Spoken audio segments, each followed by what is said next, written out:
Are you tired of undercharging, over-delivering, and overworking? Well, I have some good news for you. I put together a free course for women web designers who want to make more money without overworking. Just go to webdesigneracademy.com/free course or click on the link in the show notes of this episode to get instant access. And since you love podcasts, when you sign up, you'll have the option to get the entire free course instantly in a podcast feed so that you can listen on the go. So if it feels like you've been working 24/7 but not making as much as you want, go get that free course right now at webdesigneracademy.com/free course.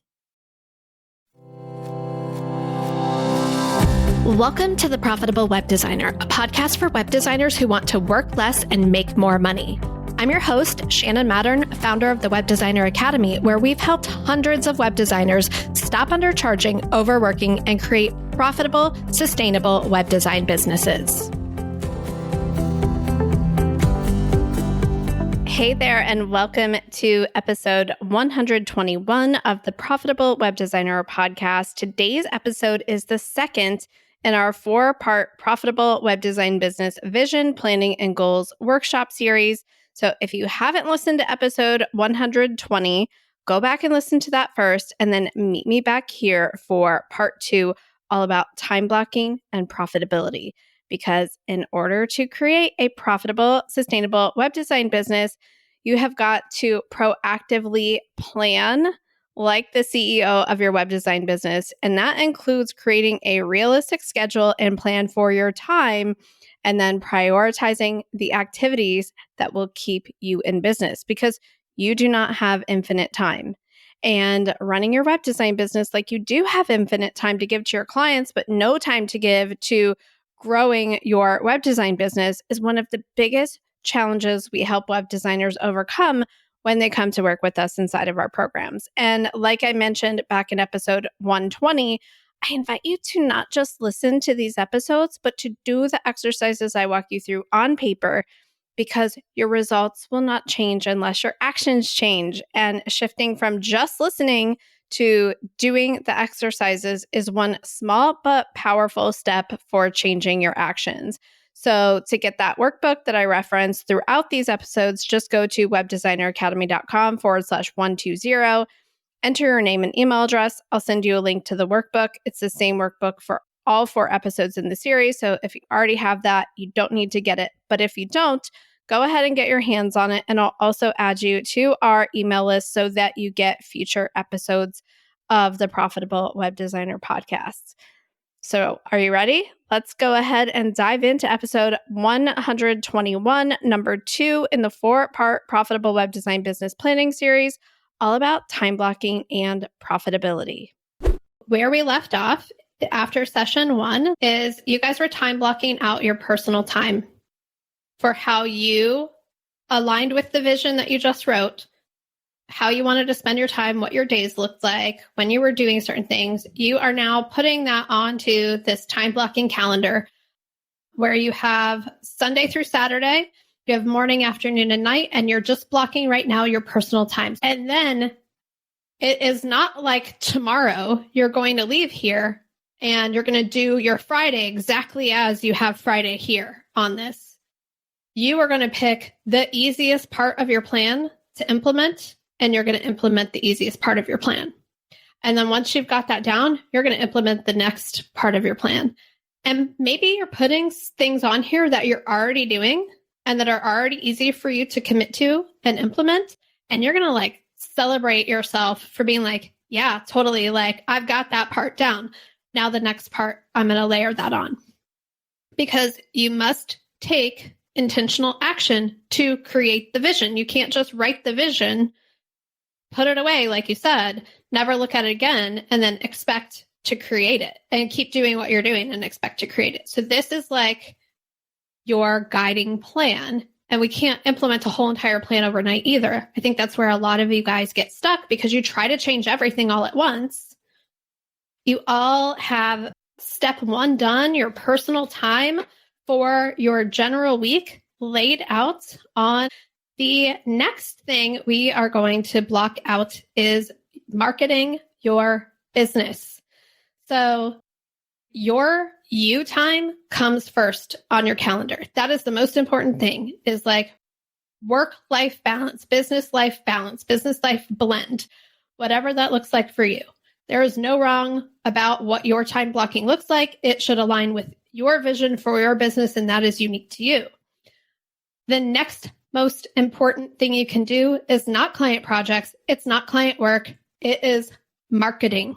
If you are not making time for revenue generating activities and working on your business and working to grow your business, you are not going to have a business for very long. Okay.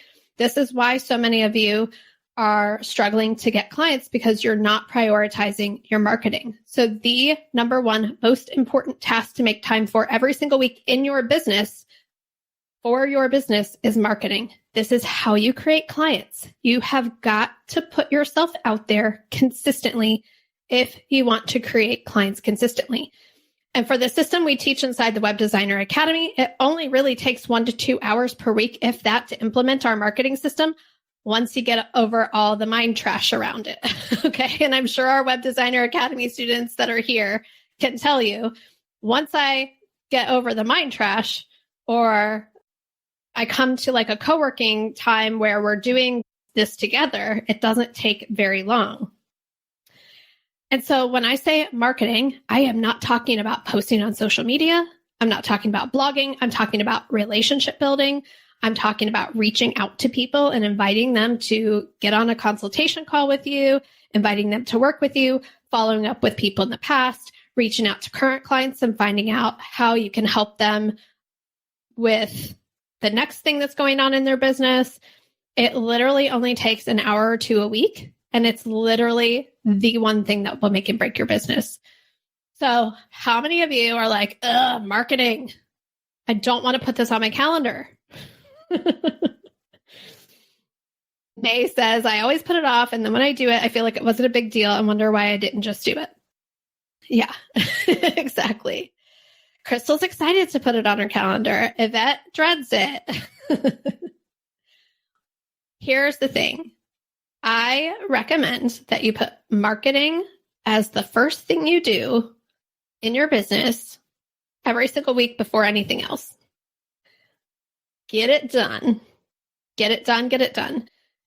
Arwen says, please don't make us introverts do this. Kim says, it's the number one thing I'm not doing. Christina's raising her hand. I want to offer to you, and we will talk about this in the next session, you don't want to do it because of what you're making it mean. So we have to examine our thoughts around marketing. We have to examine the core beliefs underneath those thoughts. And we have to decide, are those thoughts empowering us or disempowering us? And we get to create more empowering thoughts around our marketing. So we're going to talk about that in the next session. So I'm so sorry to tell all of you introverts, clients are not just going to magically find you and come to you because you have a website. You do have to put yourself out there, but there's a way that you can do it that works for you and your personality and who you are. So you are responsible for creating clients. Your website's not responsible. Your Work With Me page is not responsible for creating clients. Your packages and proposals are not responsible for creating clients.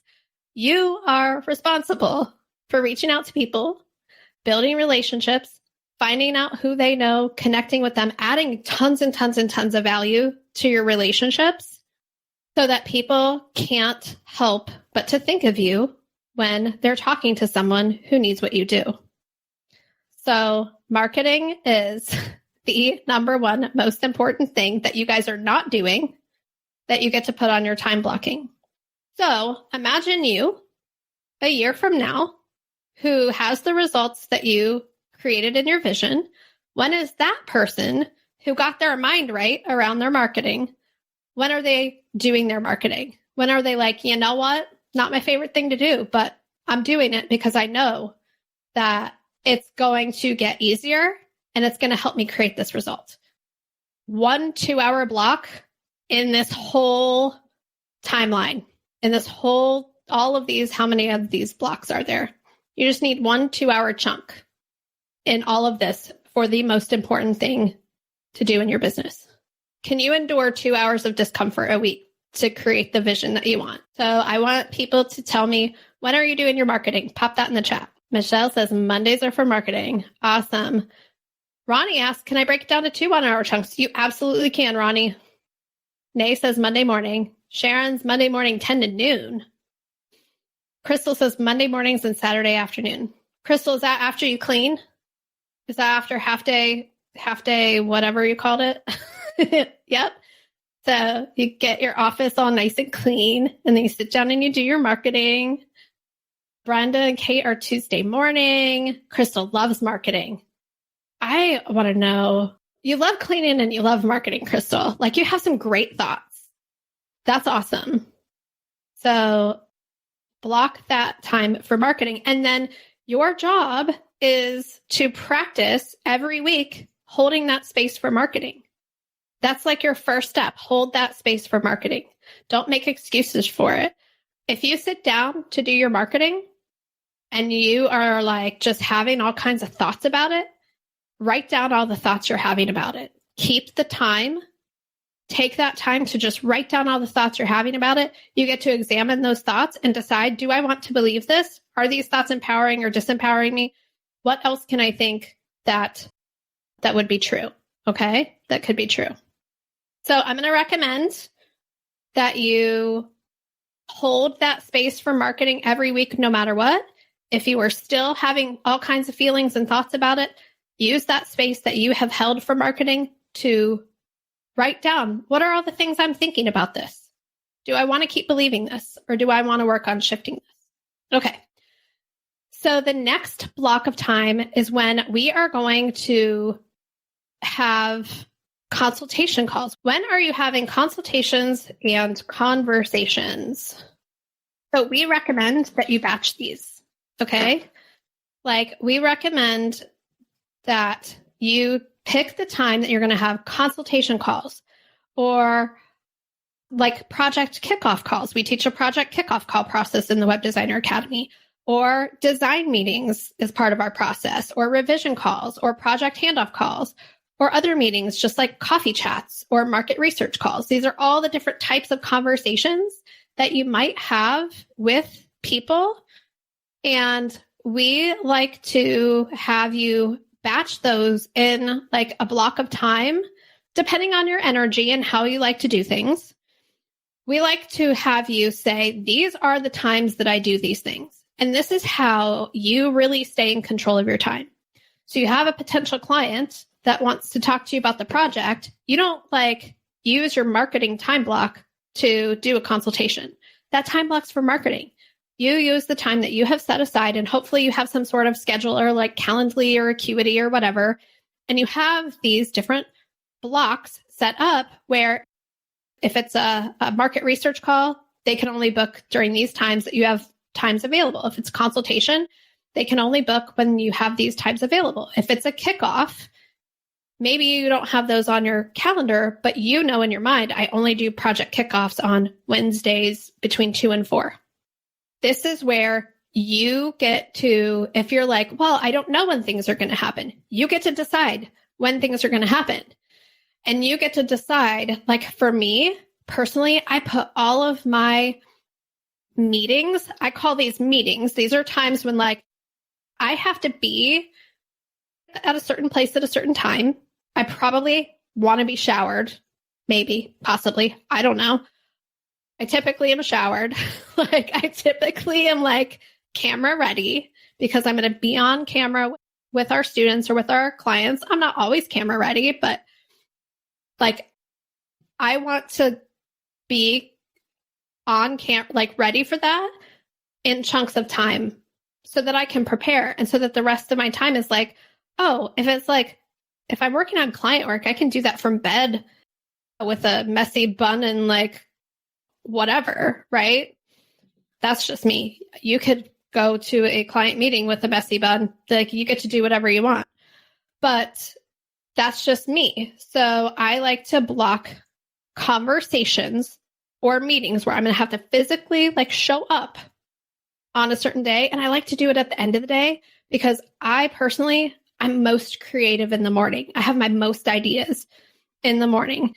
And come about like 3 o'clock, I'm like kind of done out of my creative mode, but I'm definitely ready to like have conversations and do all of that. So for me, in my business, it looks like podcast interviews, live strategy calls with our students, like any other kind of collaboration calls or meetings that I'm doing. Those happen between like 3 o'clock and 5 o'clock, Monday or Tuesdays and Wednesdays. That's it. So I have those 2 4-hour blocks of time when I am actually like letting you on my calendar. Okay. So block those things. Cindy asks, can you include an example of how others who are still working full time while building their business have blocked out their time? Cindy, I would invite you on your time blocking to block out when you're at work. When are you at work? When are you just not able to take calls or do things like that? So I know that like for me personally, when I was still working my day job, what it looked like for me was I would get up super early. I didn't have to be at the office till 9. And I lived my commute was about a half hour. So I had to leave by 8:30. I would be up by 5:30, shower, get ready, whatever. I'd be at my desk at 6:30. And then from 6:30 to 8:30, I would be working on my marketing or whatever, like something for my business. And then I would leave and I would go to work. And then I typically would have an hour that I could take for lunch. I had a flexible schedule, but like my workload was such that I could take maybe an hour for lunch, either between like noon and 1 or 1 and 2.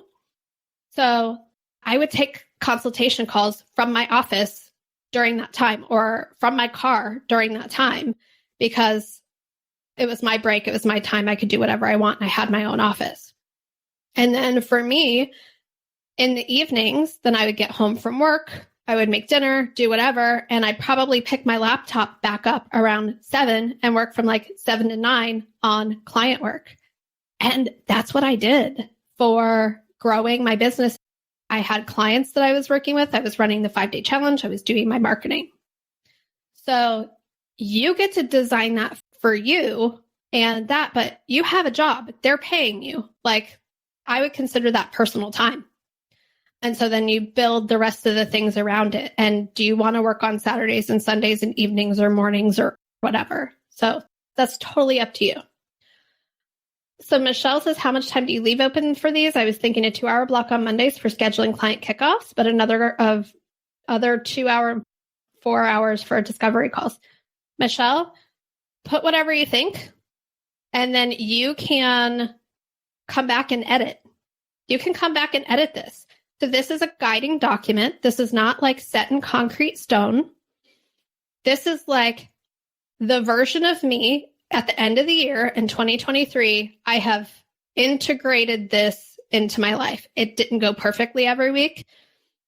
I had to move things around. I realized that I didn't have enough time for consultations and conversations. So I added another block of time, or I realized I had too much scheduled. So I removed that. So just imagine yourself 1 year from now and you have the perfect schedule. Plan it out knowing that as I'm going to test and change and test and change and test and change, and this will evolve and iterate as you actually put it into action. Okay, so next up is your client project days. So client projects are very different than client work, okay? So I want to make a big distinction here. We'll talk about client work in a second, but client projects are days that you spend on like actual web design projects, either longer term or some of you do VIP days or whatever. It's times that you're spending on client projects. So what this looked like for me, and Cindy, you'll find this interesting, like when I was still working, I blocked the entire day on Tuesday for client projects. Like, so the morning, those mornings, that block of 6:30 to 8:30, client project. Lunchtime, client project. After work, client project. Like my Saturday mornings and Sunday mornings were client projects. And yeah, I worked a lot, but that's what I wanted to do to get my business off the ground, right? And so when I say client projects, I don't mean taking care of anything related to any client. I don't mean maintenance packages. I don't mean like a client landed in my inbox with an emergency that they now want me to drop everything to take care of. I mean, someone paid me, let's say, for example, $10,000 for a web design project. And these are the days and blocks of time that I am dedicated to working on that specific project without distraction, without other obligations, without meetings, without calls, with complete and total freedom to focus on that one client project. So please don't get yourself wrapped up in the thoughts right now of like, what if I have 4 clients? What if I have this? What if I have that? You're designing from 12 months from now. This is what it looks like. These are days that I do client work. So that also means that like, if I'm scheduling life, like if my block is Tuesday and Thursday, I do full on, all I do is focus on client projects, whatever my blocks of time are. This is just an example. I know I'm not going to schedule lunch with friends on Tuesday. Like I'm not going to do that because I am setting a boundary that like, hey, guess what? These are the times when I'm working on client projects, but I'm available for lunch with you on these days. So I get to create boundaries within my own schedule, and I am responsible for holding them. So Laquila, you said, how many projects do you work on during that time? I have a problem stopping. I think once we get later in the retreat, you'll start to see an idea of how many projects, because if you're undercharging and over-delivering, you're going to try to pack too many client projects into that block. And when you're charging sustainably, it becomes very clear how many projects you can work on in that amount of time. Okay? So you get to decide, but you want to make an informed decision based on how much money you want to make. And we'll talk about that in the next part of this. So I just want to say this too, before we move on, for some of you, having this time blocking planned out, this schedule, might not feel like freedom for you at all. I'm sure there are some of you here that are like, oof, this feels very constraining. I don't like this. I don't like having a schedule. I don't like anyone telling me what I need to be doing when, let alone myself telling me what I'm doing when. And it's all fine and good to like fill this out, but it feels very constricting to me. And what I want to offer to you is that, yeah, Melissa says, yeah. So again, this is something that you're going to create over time. But I used to feel that way too. I was like, I want to work whenever I want, on whatever I want, whenever I feel like it. But what I realized is that having no plan meant having no boundaries. It's a total recipe for burnout. If you don't have a plan for your time, it's really hard to say to a client, my next open spot is, because you're always open. You're just like a 24/7 like convenience store that is always open, which means you have to work 24/7. You have to serve as many clients that come through the door at any given time. You're one human. You can't do that. You have to have limits. And so you get to create those limits. And another thing, yes, we need to like put some hours on your store. Like your store is not open 24/7. And yeah, another question people are going to be like, well, I don't know how long a project's going to take. So how do I know how much time to block every week for projects? Block time based on your vision for 2023 when you're working. Block that time. That's how much time you have. And then however long a project takes, it's going to be different for all of you. You offer so many different things. You fill in. So it's like, oh, if you book a project and this is it, this ends up, here's how long this takes. It's like, oh, it's 8 weeks of this time on my time schedule. So Michelle says, this feels aspirational to me. I would love to implement this schedule by Q2 so I can step away from other things that I'm doing. Yeah. And we're going to talk in the next session about like, how do you need to think so that you can create this by Q2? So that's your goal by Q2. Other people might have other goals.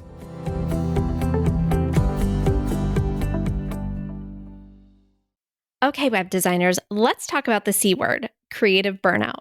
You're working on a site for a really big client, but between resourcing, feedback, tight budgets, and even tighter deadlines, it doesn't make the cut. Wix Studio helps close that gap so you can deliver your vision with less friction. Built for agencies and enterprises, you get total creative control over every last pixel. With no-code animations, AI-powered tools, reusable design assets, advanced intuitive layout tools, and a Figma to Wix Studio integration, you can design the way you want to and deliver when you need to. And if you're worried about that learning curve eating into time you don't have, don't be. Wix Studio is intuitive by design, so your entire team can hit the ground running. For your next project, check out wixstudio.com. That's wixstudio.com.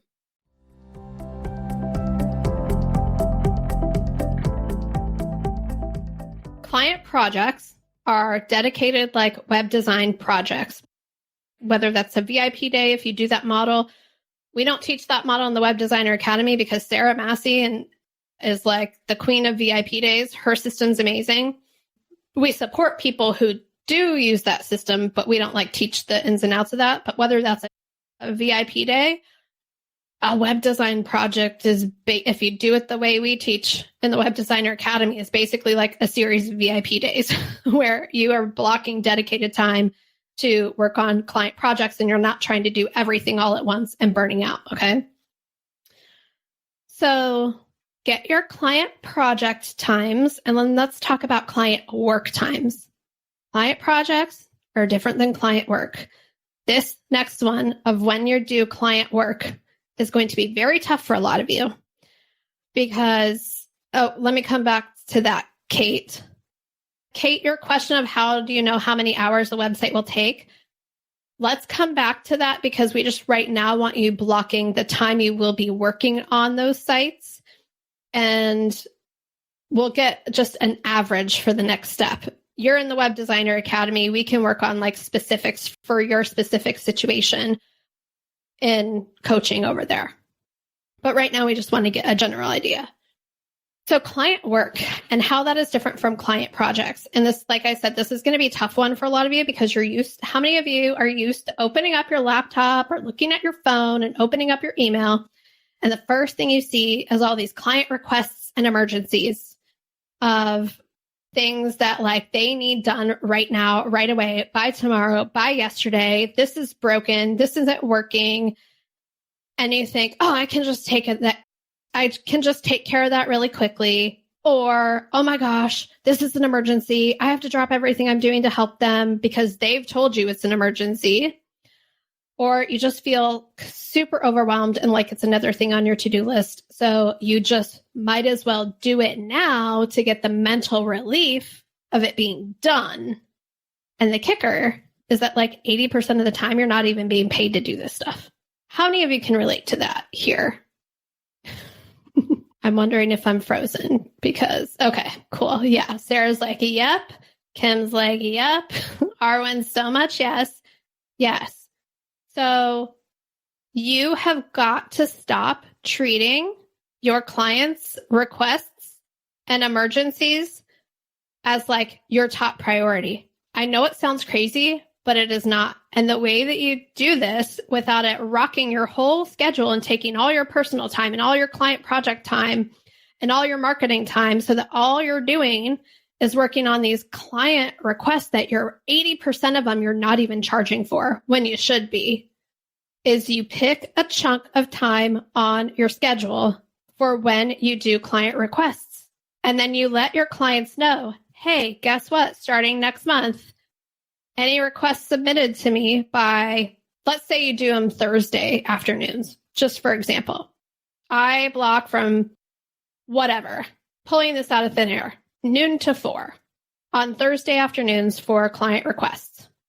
And I let my clients know, hey, guess what? Starting next month, anything that you submit to me by the end of the day on Monday gets in my queue for Thursday, and I will take care of it then. So just FYI. And then they email you on Thursday morning, and you're like, great, I'll put that in my queue for next Thursday. And then they're like, but no, I need it now. And then you can be like, awesome, I'll give you a quote to book my next VIP day or my next half day or my next exclusive booking so I can take care of that for you, right? And if you're in the Web Designer Academy, we give you packages and terms and conditions and scripts to roll this whole process out to your existing clients to let them know, like, guess what? This is how this works now. So even if you don't have a plan yet to roll that out to your clients, put that time block on your schedule so that you're batching all of these client requests and that you know in your mind, yeah, this is in my inbox, but I'm not doing it right now. Like, this is not my top priority right now. Okay? So if you had a block of time that you knew you just set aside to work on this stuff and it lands in your inbox and it collects there all week long, then you'd have the mental relief already that you seek when you just do it to just get it out of the way so that you don't have to think about it.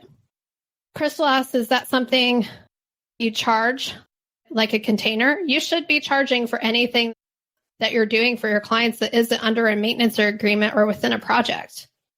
So if you're not charging, that's a huge, huge opportunity for so many of you who have an employee mindset who think, oh, just because I worked with this client once, now I'm beholden to them forever. If they want something changed or something new, I have to do it because they paid me however much 6 months ago. Like, no, you don't have to. And we work on that so much in the Web Designer Academy. So Jennison, my example, I said, you have to get me your changes by Monday night to get them in the queue for Thursday so I can plan. You get to decide whatever you want. Like, this is your business. You get to decide whatever you want. We give our Web Designer Academy students frameworks to work within, but you get to do it however you feel like doing it. We give you scripts to communicate however you decide to do it to your clients.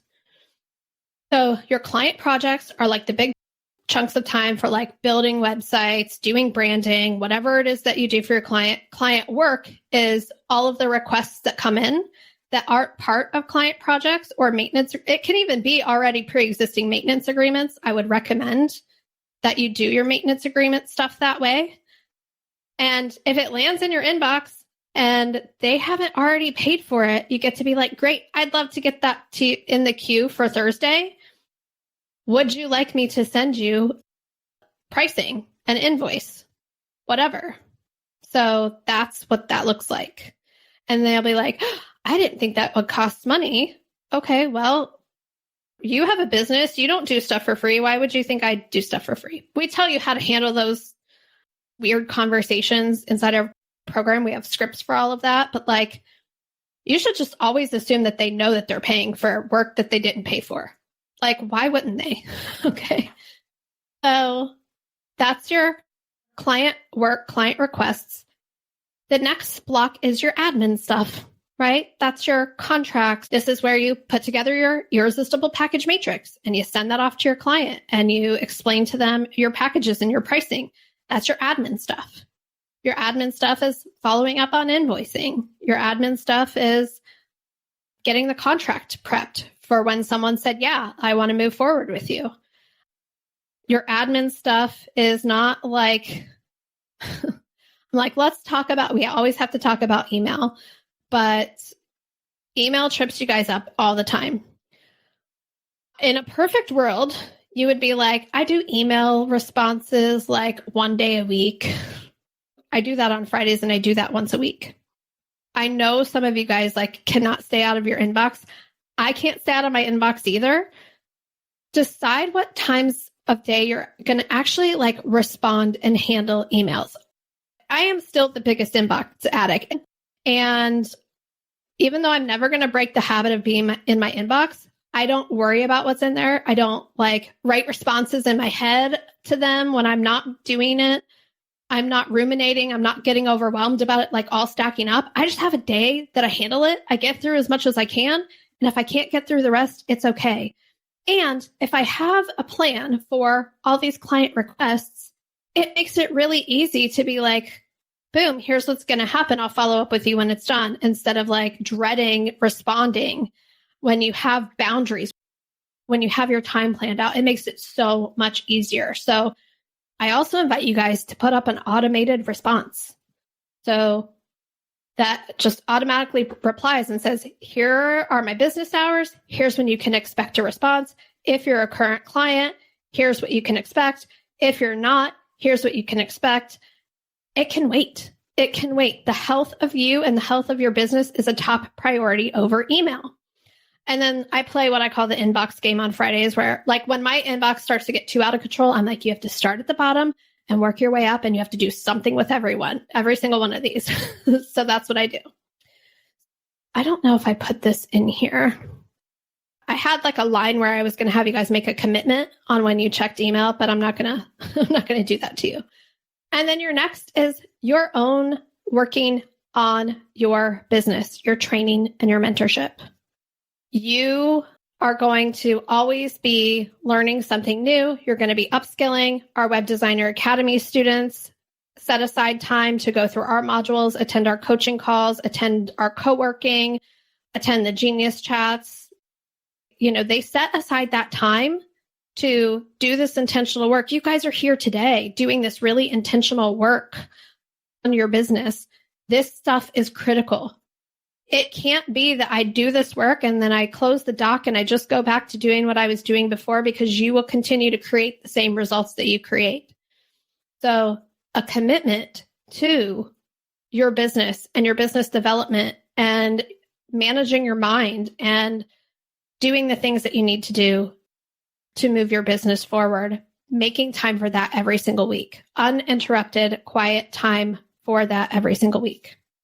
So this is the concept of time blocking, because what we want to figure out is how many spots do we have on our development calendar in the next quarter for client projects.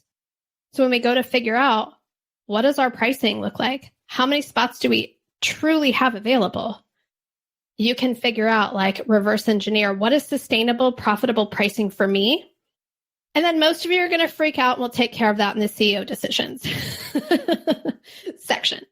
And I just also want to invite you, please take the time to do this now, even if you're feeling overwhelmed, even if you're feeling like it's not possible, even if you're feeling like the schedule will never work out. Do this work. Notice your thoughts about it, because in the next session, those thoughts are going to be so important to whether you create this vision in 2023 or not. Okay. So if you've drifted away, come back, transfer those client project days onto Q1, and we'll go from there. So Arwen says, I'm in the overwhelmed category. I ran out of hours in the week before we got through all the categories, but I'm still doing the work because I know how important this is. So what I would invite you to do, Arwen, is we don't harvest time out of our personal time when we run out of hours. And we don't harvest time out of our marketing time when we run out of hours. So where can you reconfigure your blocks for client work? Is there opportunity to shorten blocks for client projects? And is there opportunity to shorten blocks for client conversations? And if you're thinking like, how in the world will I get it all done? This is where your pricing gets to be sustainable so that you don't have to work with so many clients to create the result. And then we're going to work in session 3, like, what do you have to think to create the courage to change your pricing for it to be sustainable? So I'm really glad that you're still doing the work, because you know how important this is. And I'm really glad that you're here taking this time to do it. Okay, so next, Michelle has a question. So I'll ask this because I'm sure a lot of you do too. And then we'll dive into what's next. So Michelle says, probably overcomplicating this. But if you're doing half days of client projects versus full days, it doesn't matter, right? Correct. Just put client work on the day and month. You could just put like 4 hours. Like I would just put a dash to be like 4 hours or AM or whatever. Something that you know for you that is like, oh, it's Tuesday afternoon. Awesome. You just want to have clarity. It doesn't have to be super specific. And then Lisa says, I have time set aside for project calls, consults, etc., that I have overlapped with client projects when I don't have any project calls. Is it okay to do that? Or am I better off shortening up time somewhere else? I would not try to overlap your time, Lisa. And because then it becomes like, so you say you have time set aside for project calls, consults that I have overlapped with client projects when I don't have any project calls. I'm trying to think, if you feel confident that you can navigate that with boundaries, right? You're in the Web Designer Academy, so you have like a insight into where all of the boundaries are that we teach about and that we talk about. If you feel confident that you know what's priority and what's not and how to navigate making the decision of what's going to happen during that time block, I'm cool with you overlapping it. But for most people, I would say try not to overlap your time blocks. Tighten things up as much as you can, because for the purpose of this exercise, we need to figure out like how much time do we actually have available for client work. So that is my answer for you. And if you want to discuss that further on a live strategy call, we certainly can do that because you're in the program. It's funny, right? How sometimes you already know what I'm going to say. Cool. So the next thing I want you guys to do is I want you to go through and count up how many full project days you have on your calendar for the next quarter. So January, February, March, if you did half days here, 2-hour blocks, whatever, I want you to tell me how many 8-hour chunks of time you have for client projects in the next 3 months. So go ahead and add that up and then say if it's 40 hours, it's 5 days, right? Like 5 days for client work or whatever that is, right? How many 8-hour blocks do you have available for client work? And you can pop that in the chat once you've figured that out. Anshin says 10.5. Michelle has 6 in the next quarter, 6 days in the next quarter, 3 months. Kate has 6 full days in the next 3 months for client work. Days. How many days over the next 3 months? 8-hour days. So Brenda has 24. Michelle says days or weeks, so it's days. And then Yvette says, should I be calculating a number of what is free minus my existing dedicated client work? I want you to take the blocks that you have set aside for client projects and calculate how many 8-hour chunks do you have for that. So I don't know if that answers your question. We don't need to necessarily know what's free minus existing client work. I just want you to tell me like how many. Yeah. So Michelle says 30. Michelle has 30 days of time for client work. Sharon has 25. Okay. Awesome. Yvette. Kate, is yours still 6? That seems for 3 months. Just curious. Okay. 30. Kate has 30. Lachey has 32. Melissa has 35. And so Kate says, yeah. So Kate's almost booked out already for the first quarter. So Kate, if you want to do this if you want to like apply this to your next quarter, like if you want to count up, that's awesome, Kate. If you want to count up what you have, what you put for projects, whether it's spoken for or not, count that up and just be like, okay, so for Q2, that's probably about what I would have. Just so you can kind of get an example of like, on average, how many hours a quarter do I have per month? So that says 43, but that seems high. Does that seem high in relation to what everybody else has? Like yours is you. Everybody's is different. There was no right or wrong here. That's okay. You're good. So it seems like the average is about 30 days. And that comes down to like on average 10 days per month to dedicate to client projects. And some of you might have 10 over the whole quarter because you're still working part-time or whatever. So that's okay. So I want you to keep that number in mind. And we're going to move on to doing some math. And some of you, if you have already taken any of my other trainings and we talk about your minimum baseline revenue, maybe you've heard me talk about your personal profitability formula, we are going to do some math right now. We are going to figure out not just like what you say you want to make every single month. Because that's great. If you're like, I want to make 10 grand a month, that's awesome. I'm here for it. If you want to make 20 grand a month, I'm here for it. And we also get to figure out what you need to make a month and versus what you want to make a month, and start working towards what you need. And then once you've gotten what you need down, working on what you want. And you'll see how your time comes into this.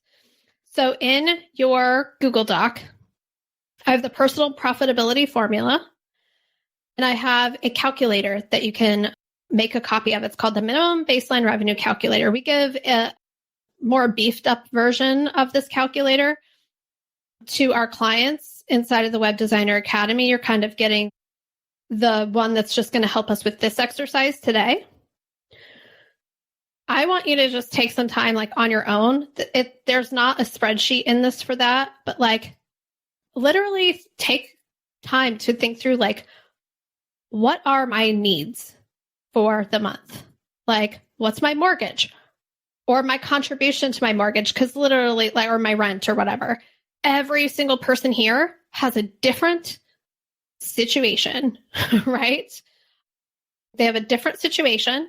They might not be responsible for paying any part of any rent or mortgage. Like, no person's situation is right or wrong or the way to do it or not the way to do it. But what I want you to do is think through, like, what money am I responsible for creating and contributing to my life every single month? So for example, that could be your rent or your mortgage payments, car payments, student loans, credit card payments, contributions to health insurance premiums, 401k stuff, if you're doing that, groceries, gas, utilities, like basic budget stuff. What does that need to be? How much money do you need to create to cover your portion of that, whether your portion of that is 100% or 70% or whatever? Everyone's going to be different. That's why I can't give you like a prescription for that. So go ahead and pull out your own notebook and just start jotting that down and adding that up. Okay. For me personally, I have figured out that my contribution to our household needs to be about $8,000 a month to cover all of our obligations and our lifestyle. And that is because right now my husband is unemployed. So his job ended in May. They closed his office due to the pandemic, and he's not working right now. He has severance, which is awesome. And I'm covering everything. So that's about $8,000 a month where I live in Columbus, Ohio, in the Midwest of the United States. That's not what our business's bottom line is. That's what I pay myself after all of our investments in our business, our team, our payroll, our training, all of that stuff. So Anshin says, I have a team now, so I'm wondering if I did this right. Is this my time or all time on projects? Ooh, Anshin, that's such a good question. Let's just do this right now as if you don't have a team. Let's do it for your time. And then because you're in the Web Designer Academy, we can talk about what this could look like, how you could do this exercise with your team's time as well. Because honestly, it's like, if I had a team and I could clone myself, you just get to make double the money that you could make if it was just you. So if you're just doing it for you, then you just get to like multiply that by 2. And that does not mean, Anshin, that you don't get to charge what you need to make on your own without the team. Does that make sense? Just because you have a team doesn't mean you're going to charge less because you have double the amount of time. You're going to charge the same and make double because you have double the amount of time. So I shared how much I want to pay myself each month after taxes, which my personal one is $8,000. The one I have in this example is $5,000. You guys get to figure yours out, figure out your contribution to your household, or if you are the only one or whatever. Feel free to share it in the chat. I know people get super weird about money and comparing against each other and like whatever, so you don't have to share at all. But jot down that number, because that's the number that you're going to put into your own calculator to figure out what your minimum baseline revenue is based on your expenses. So I'm going to come over here and I'm going to put 8,000 in here. This is my responsibility. So I get to make $14,000 a month because I spend $1,500 a month on tools, team, and training. This is not anywhere close to what we spend. By the way, I have team, I have payroll, all of that stuff. So if this was like my business, this would be a way, way bigger number to pay everybody. But let's just say I'm a solopreneuring it. Let's say I'm solopreneuring it. My husband's working. That's what this looked like. So my minimum baseline revenue that I needed to create every single month was $8,750 to pay $1,500 for all of my tools, training, team, whatever you have. This calculator assumes a 22% tax rate.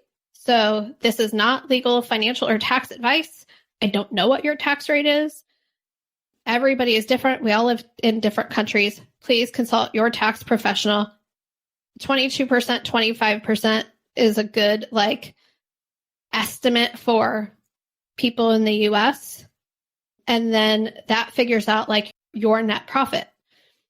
So if I want to pay myself $5,000, I need to create $8,750 a month to be able to pay this. This is what I end up with. And I actually make $655 more than I need, right? So you can play with these numbers a little bit to figure that out. Does anyone want to share what their number is? So Kate is $10,000 a month.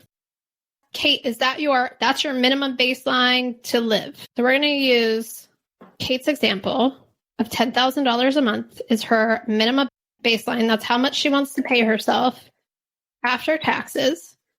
So if Kate wants to pay herself $10,000 a month, her minimum baseline revenue, our rule of thumb is 1.5 to 2 times how much you want to pay yourself to create that.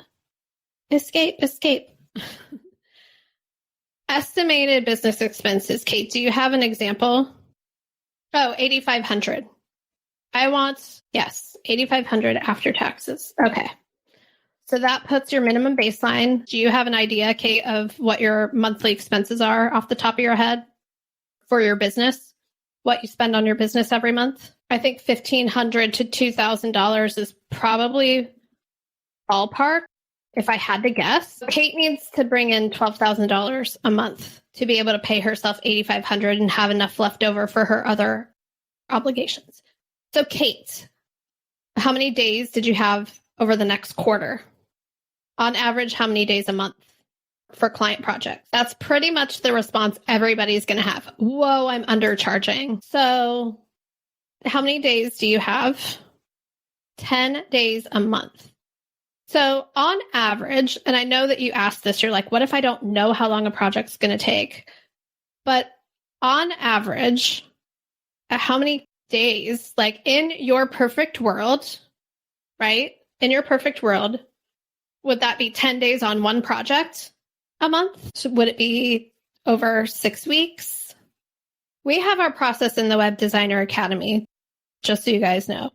We have some project plans, right? And we have a 4-week project plan, an 8-week project plan, and a 12-week project plan, right? So the 8-week or the 4-week project plan is probably on average about 10 days of client project work, right? So your minimum baseline revenue. So basically the value of a spot on Kate's calendar is $12,000 for her to create her minimum baseline revenue, right? And so she said, whoa, I'm massively undercharging. So let me come back over here to this. The value of a spot on your project calendar is how much you want to charge per month versus how long it takes you to complete a project. So let's say on average, 10 project days a month for a 4-week project plan when you're using our processes, right? When you get it down to that, because it takes you a while, it takes you 1, 2, maybe 3 times to do it and to like get the boundaries right and to get the communication right and to get all these things right. So this does not happen overnight on your very next project, just FYI. But the value of a spot on Kate's calendar is $12,000. So Kate could try to, what most people try to end up doing is working with way too many clients at the same time to make that up, and they can never keep up. They can never get ahead. So you need to know this number. This is what you're working towards, okay? Because I bet this number like completely freaks a lot of you out. You think it's not possible. You think you can't do it. We've literally had clients book projects at this price and higher. So whether it took them 1 month or 2 months or whatever, they're working their way towards that. So what is the value of a spot on your calendar? If you're just going to assume that you have a 4-week project timeline and that takes 10 days to complete that project, what is the value of a spot on your calendar? And this is just an estimate. Everyone's going to be a little bit different. This is just to get you like a baseline for what we're going to do next when we're talking about like CEO decisions. So like, let's go look at your goal and see what's the gap between what your goal is now to figure out like, okay, so I need to raise my price by this much to make it happen. So I want you guys to walk away from this with what is the value of a spot on your calendar. This is what you are working towards. In the next session, we're going to talk about like, you guys have a lot of thoughts about this number and whether it's possible to create this number and whether it's possible to create this in the time we have. And logistically, what do I do with the money we already have? We're going to sort through all of that in the next session. And then we're going to move into making decisions like the CEO of your business and what that looks like and how to think about all of the things that we are doing and how do we think about our time? Because I'm seeing not enough time. I'm seeing so many things in the chat that we get to address in the next section when we're talking about like, how do we make decisions like the CEO of our business to start executing on our time blocking and work our way towards charging the actual true value of a spot on our calendar so we can have a sustainable business. All right, that is it for this week's episode. We will pick back up in episode 122 with part 3 in the series, all about making CEO decisions. So make sure you're subscribed wherever you listen to podcasts so that you don't miss that. And if you've been listening to the podcast for a while, I'd love for you to take a second to share this episode with one of your web designer friends. Help spread the word that there is an easier way to run your web design business and just help them get thinking about what they do in a totally new way. So thank you in advance for taking the time to do that. And I'll see you back here next week with the 3rd episode in our 4-part Profitable Web Design Business Vision, Planning, and Goals series. This podcast is part of the Sound Advice FM network. Sound Advice FM, women's voices amplified.